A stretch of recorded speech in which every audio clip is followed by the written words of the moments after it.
누가복음 9장 28절부터 36절까지 묵상하겠습니다. 이 말씀을 하신 후 8일쯤 되어 예수께서 베드로와 요한과 야고보를 데리고 기도하시러 산에 올라가사 기도하실 때 용모가 변화되고 그 옷이 휘어져 광채가 나더라. 문득 두 사람이 예수와 함께 말하니 이는 모세와 엘리야라. 영광 중에 나타나서 장차 예수께서 예루살렘에서 별세하실 것을 말할세. 베드로와 및 함께 있는 자들이 깊이 졸다가 온전히 깨어나 예수의 영광과 및 함께 선 두 사람을 보더니 두 사람이 떠날 때에 베드로가 예수께 여짜오되 주여 우리가 여기 있는 것이 좋사오니 우리가 초막 셋을 짓되 하나는 주를 위하여 하나는 모세를 위하여 하나는 엘리야를 위하여 하사이다 하되 자기가 하는 말을 자기도 알지 못하더라. 이 말 할 즈음에 구름이 와서 그들을 덮는지라. 구름 속으로 들어갈 때에 그들이 무서워하였더니 구름 속에서 소리가 나서 이르되 이는 나의 아들 곧 택함을 받은 자니 너희는 그의 말을 들으라 하고 소리가 그침에 오직 예수만 보이더라. 제자들이 잠잠하여 그 본 것을 무엇이든지 그때에는 아무에게도 이르지 아니하니라. 너희는 나를 누구라고 하느냐라는 질문과 또 거기에 대한 가르침을 하신 이후에 8일쯤 된 지나서 예수님이 이제 산에 기도하러 가셨다가 일어난 일입니다. 이때는 3명을 데리고 산으로 가셨는데 역시 3명에게 기도하라, 기도를 왜 해야 하는지 가르치시지는 않고 데리고만 가셨습니다. 아니나 다를까 이 3사람은 또 예수님 기도하시는데 졸고 앉아 있었고 깊이 졸았다 그러니까 아주 세상 모르고 잠에 취해 있었던 것 같습니다. 기도가 이들에게 삶이 되지 않고 기도를 해야 할 어떤 필요성이나 긴급성을 전혀 모르고 있고 알지 못하고 깨닫지 못하고 있었기 때문에 예수님이 기도하시는데 졸고 있었겠죠. 예수님은 왜 기도하실까? 왜 기도가 필요할까? 이런 궁금증조차도 가지지 않고 저거는 예수님이 하실 일, 기도는 우리가 뭐 할 필요가 없는 것 이렇게 생각하고 있었던 것 같습니다. 예수님이 그렇게 기도하시면 왜 기도하실까? 우리도 해야 되지 않을까? 이런 궁금증과 마음의 어떤 의문심을 가졌다면 분명히 주님은 기도를 왜 해야 하는지 그 기도에 대해서 가르쳐 주시고 기도할 수 있도록 인도해 주셨을 텐데 그런 궁금증, 의문증 하나도 가지고 있지 않았기 때문에 그대로 내버려 두셨을 것 같습니다. 오늘 우리도 신앙적인 삶에서 내가 왜 기도를 해야 되는지, 내가 왜 예배를 드려야 되는지, 내가 왜 하나님 말씀을 묵상해야 되는지, 그리고 왜 섬기고 사랑해야 되는지, 여러 가지 성경 말씀에 대해서 이렇게 왜 해야 하는지라고 하는 거기에 대한 의문심을 가지면 그것은 뭐 안 믿기 때문에 못 믿기 때문에 하기 싫어서가 아니라 더 열심히 더 진실하게 하기 위한 궁금증과 의문심을 갖는 발전을 위한 좋은 일인 것입니다. 기도하시는 중에 예수님의 용모가 용모라는 것은 모양, 모습이 변화되었다라는 뜻입니다. 즉 이것은 인간적이었던 예수님이 신적인 모습으로 변화된 것을 말합니다. 온전한 신적인 모습으로 변화되어서 일단 예수님 몸에서 광채가 나오기 시작했습니다. 근데 그 광채가 얼마나 밝고 신비한 하얀 밝은 빛인지 입고 계신 옷까지 휘어졌습니다. 예수님이 아마 흰 옷은 입으시지 않았을 텐데 이스라엘 사람들이 입었던 붉은색, 자주색 또는 짙은 갈색 그런 색깔이 있는 옷을 몸에 걸치셨을 텐데 몸에서 나오는 그 광채가 그 옷까지 희게 변화시킨 것을 우리가 여기서 알 수 있습니다. 엄청난 놀라운 신비한 빛이죠. 그 다음에 갑자기 두 사람이 나타나 예수님과 대화하기 시작했는데 모세와 엘리야라고 설명하고 있습니다. 이 두 사람은 예수님과 함께 나중에 이제 예루살렘에서 십자가에서 죽으실 것에 대한 십자가 고난에 대해서 이제 이야기를 서로 나누고 있었다고 합니다. 그런데 이 세 사람은 제자는 졸고 있다가 엄청나게 밝은 빛이 눈앞에 펼쳐지게 되니까 졸다가 깼던 것이 분명합니다. 그 다음에 너무 빛이 밝은 가운데 있다가 보니 온전히 깨어났다. 이 온전히 깨어났단 말은 모든 감각이 살아났다, 재상태가 되었다라는 뜻입니다.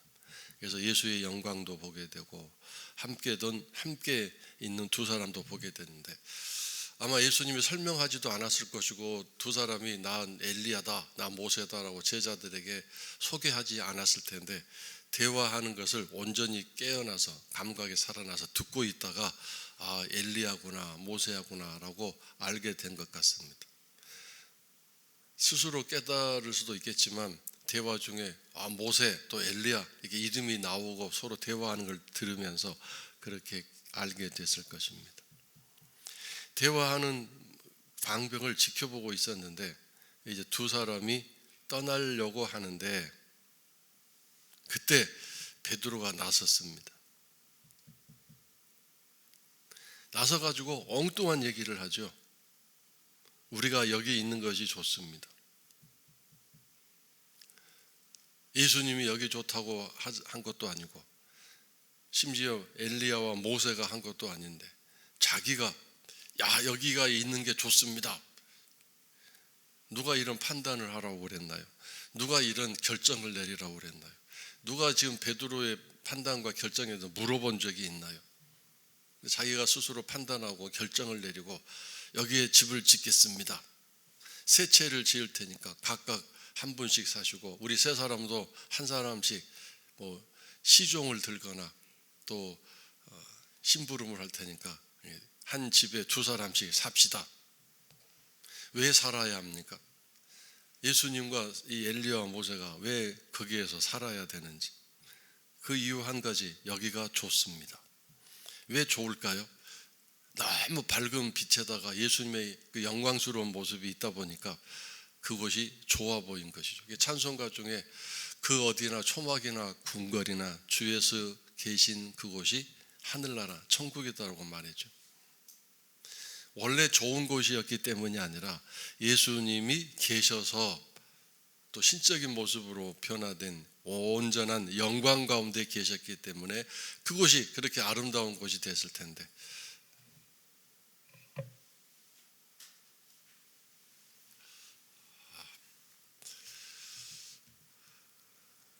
베드로는 거기에 이제 홀딱 빠져가지고 그곳이 너무 좋은 곳이다. 그 곳 자체가 좋은 곳이다. 여기가 하늘나라 천국이다고 착각하고 앉아 있었던 거죠. 예수님이 천국이고 하늘나라가 아닌데, 예수님이 하늘나라고 천국이신데 그곳이 예수님이 안 계셔서 원래 천국이고 하늘나라 낙원 파라다이스 좋은 곳이 아니거든요. 예수님이 계셨기 때문에 천국이신 예수님이 계셨기 때문에 그곳이 그렇게 아름다운 것인데 그러니까 이거를 우리가 깨달아야 되겠죠. 이 베드로는 이제 다시 인간적인 모습으로 변화되신 예수님과 내려갈 때 세상이 여전히 세상일 뿐이고 하늘나라 천국으로 변화된 느낌을 가지지 못했을 것입니다.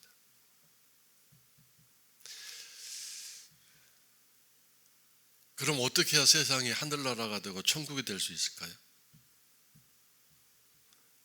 예수님이 내 마음에 들어오셔서 내 마음이 천국이 되고 하늘나라가 될 때 세상 어느 곳에 가 있든지 그곳이 바로 주님 계신 곳이 되고, 왜요? 주님이 내 안에 계시니까. 내가 어디로 가든지 그곳이 주님 계신 곳이 되어서 그곳이 바로 천국이 될 수 있는 것 아니겠습니까?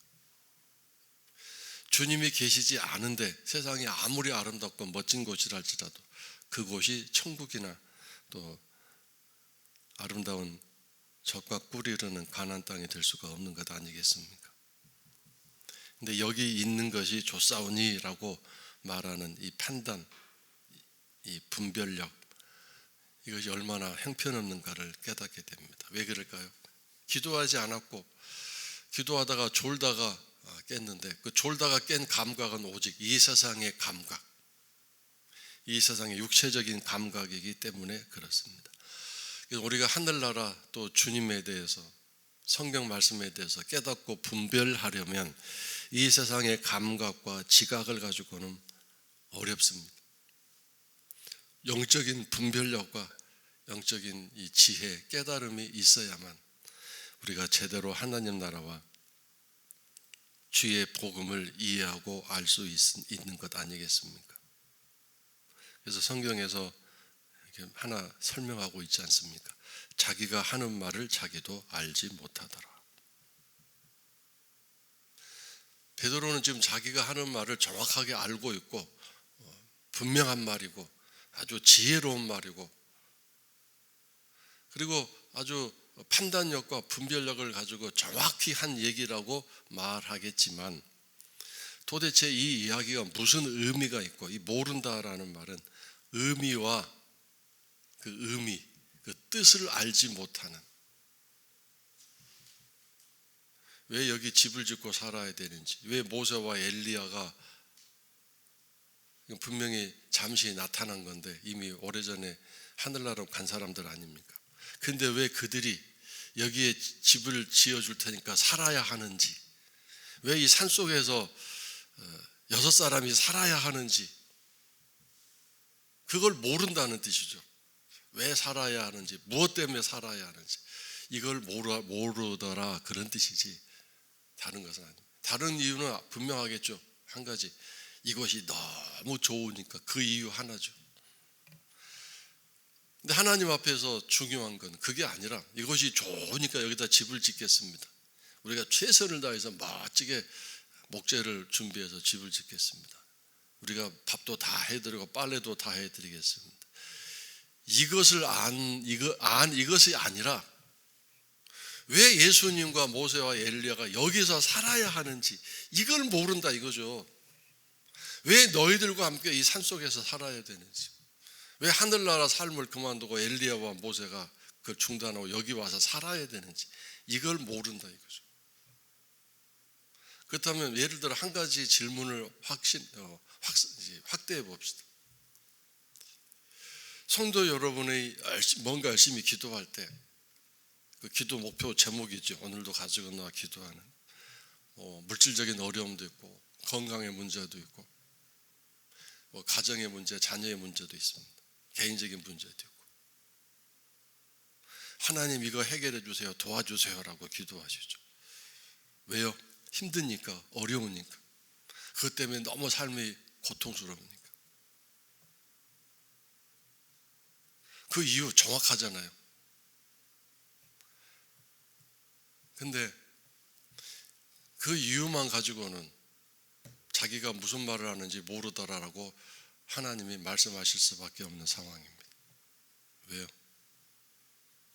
내가 왜 그걸 해결해 줘야 되는지, 단지 불쌍하기 때문에, 어렵기 때문에, 힘들기 때문에 라고 한다면 안 되는 거죠. 하나님 입장에서, 주님의 입장에서 왜 그것을 내가 너에게 도와줘야 되는지, 그걸 해결해 줘야 되는지 네가 분명히 알고 있느냐, 이걸 질문하실 것입니다. 단지 인지상정, 인간적인 불쌍함과 동정과 긍휼함에 의해서 그냥 도와주시는 것. 성경을 읽어보십시오. 절대로 그것에 의해서 물론 도와주시고 해결해 주시는 적도 있지만, 분명한 것은 왜 그렇게 해서 기적을 베풀어 주시고 왜 은혜를 베풀어 주셔야 되는지, 그 이유를 하나님 입장에서, 하늘나라 입장에서 깨닫고 알고 있어야 되는 것이죠. 그렇다면 여기 집을 짓고 산다는 것은 예수님이나 모세와 엘리야 입장에서는 하나도 해당이 안 되잖아요. 왜요? 천국이 더 좋은데, 여기가 좋사오니 그랬는데 여기보다 더 좋은 곳이 천국 아닙니까? 다 멋진 곳인데 뭐 때문에 여기다가 집을 짓고 살겠어요? 더 멋진 곳이 있는데. 그러니까 이런 피상적인 이유를 가지고는 이건 말도 안 되는 어리석은 얘기다 이거죠.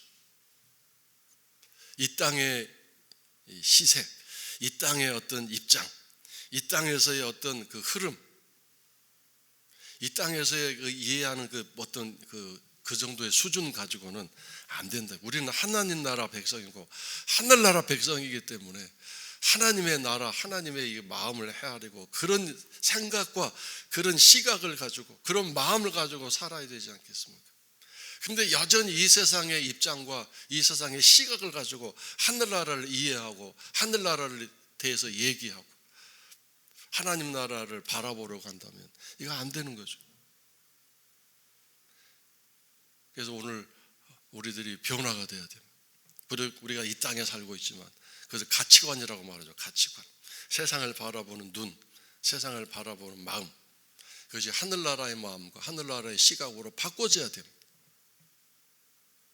그렇지 않으면 여전히 세상적인 마음과 세상적인 눈을 가지고 하나님 말씀을 이해하려고 하고 교회를 바라보고 신앙생활을 판단하려고 하고 모름지기 교회란 이렇고 모름지기 뭐 신자란 뭐 이렇게 뭐 해야 된다고 자꾸 그런 얘기하고 앉아 있는 거죠. 이제 갈수록 지금 교회가 핍박 중에 있는데 뭐 영어가 국제학교가 지금 뭐 걸려가지고 아주 난리가 났습니다. 아주 교회가 지겹다고 막 이렇게 뉴스에 나오는 그런 얘기들이 있는데 박해가 지금 점점 심해져 가는 것 같습니다.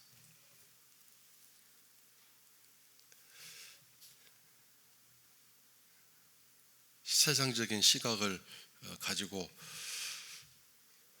우리가 신앙적인 삶을 산다는 것은 이건 불가능한 것입니다. 예배도 영과 진리를 가진 사람이 예배를 드릴 때 그런 사람 예배를 지금 찾고 계시는 하나님은 영이시기 때문에 영과 진리로 예배 드리는 자가 누구인가 이 사람 찾고 계시잖아요.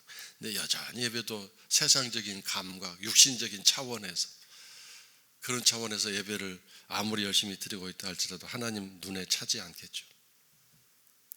자, 베드로가 이 말을 할 때 구름이 왔습니다. 그들을 덮는지라. 근데 그들이 누구냐면 예수님과 모세와 엘리야를 덮었습니다. 이걸 보면 어떤 생각이 듭니까? 세 명의 제자와 예수님과 모세와 엘리야를 구별하시는 장막을 치시는 분리시켜 놓는 그런 일을 하시는 것 같지 않습니까? 오늘도 엉뚱한 소리하고 앉아 있으면 이렇게 거룩한 힘이 와서 분리시키는 것 같습니다. 더 이상 관여하지 말아라. 더 이상 따따붙다 말하지 마. 너와 상관이 없다라고 하시지 않을까 겁이 납니다. 잘못된 생각, 어리석은 생각, 어리석은 판단, 무지한 생각을 가지고 자꾸 신앙에 대해서, 교회에 대해서, 예수님에 대해서 뭐라고 말하고 아는 것처럼 얘기할 때, 나설 때 더 이상 관여하지 마라. 너는 이제 상관할 일이 아니다라고 분리시켜버리는, 장막을 쳐버리시는 그런 일이 일어나지 않을까. 여기서 우리가 깨달아야 됩니다. 네, 그들을 덮는지라. 분리시켜 놓았어요. 덮어놓아. 그리고 이제 그 예수님과 모세와 엘리야가 구름 속으로 들어갈 때 여기서 그들이 무서워. 그들은 이 세 명의 제자들이죠. 그 밝은 빛이 가려지고 다시 세상으로 돌아왔죠. 그러니까 이제 어떤 외로움 또는 무서움, 두려움, 떨림이 일어난 게 같죠. 그리고 구름 속에서 소리가 들려왔습니다. 이는 즉 예수님은 나의 아들이다. 곧 택함을 받은 자이다. 너희는 쓸데없는 어리석은 얘기 하지 말고 제발 아는 척 하지 말고 그의 말을 좀 잘 듣고 순종해라. 왜 이렇게 쓸데없는 얘기라고 자꾸 엉뚱한 소리를 하느냐. 너는 예수 그리스도의 그 말을 듣고 순종하고 거기에 따라 살아가야 한다. 그런 얘기입니다. 오늘도 우리가 주여 주의 말씀을 듣고 그 말씀을 마음에 새기고 그 말씀대로 살기 원합니다. 도와주세요. 내 말, 내 생각을 내세우지 않게 해주세요. 아예 제가 하나님 앞에서 입을 다물게 해주세요. 잠잠하게 해주세요. 그래서 내가 잠잠함으로 하나님이 하나님 되심을 알게 해주세요. 말씀에 그랬잖아요. 너는 잠잠하여 내가 하나님 됨을 알지어다 그랬잖아요. 제발 좀 입 좀 다물게 해주세요.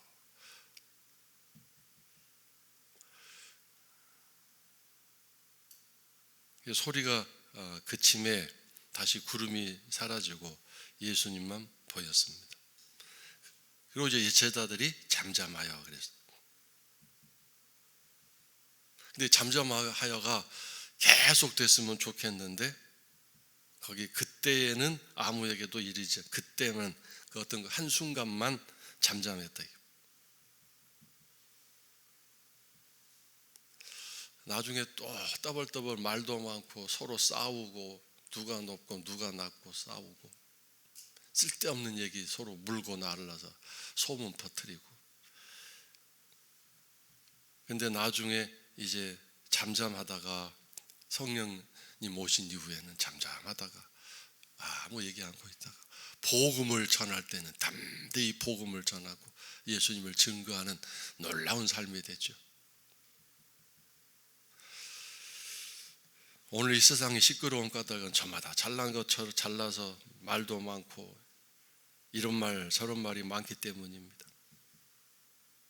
말이 없고 잠잠하면서 세상도 조용할 텐데 요즘 왜 이렇게 인터넷, 카카오톡 시끄러운지, SNS 시끄러운지 말도 많고 아주 복잡한 세상이 됐습니다.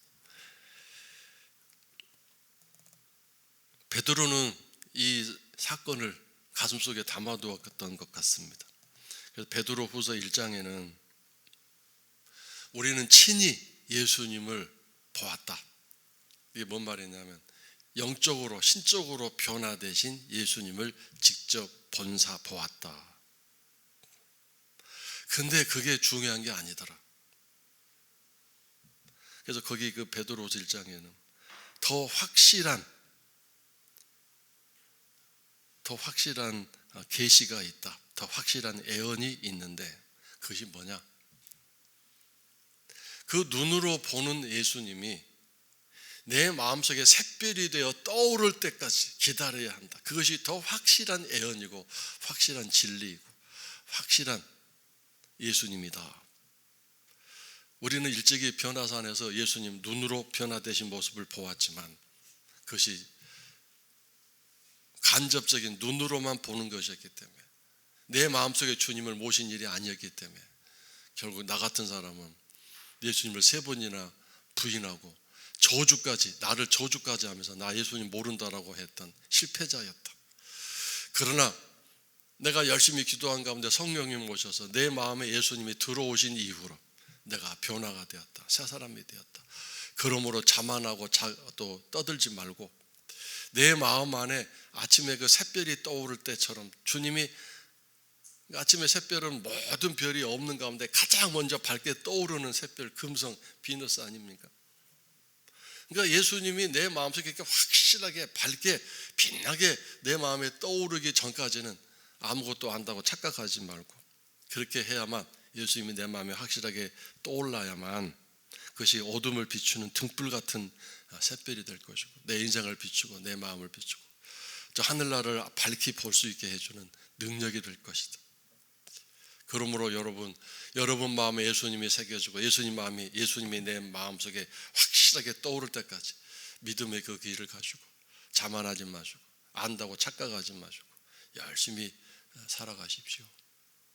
그러나 여러분 우리가 알다시피 내 마음에 예수님이 계시지 못하도록 사탄은 염려 막 근심을 던져주고 두려움을 막 던져주고 마음의 상처와 아픔을 막 던져주고 그러면 예수님이 계실 곳이 없는 것입니다. 오늘도 그런 예수님의 보좌를 예수님이 계실 곳을 위해서 오늘도 열심히 기도로 청소하시고 성령님이 내 마음을 온전히 평강과 기쁨으로 채우셔서 내 마음에 밝은 예수님 내 마음에 계시는 이 아침 여러분의 기도가 될 수 있기를 주의 이름으로 축원합니다.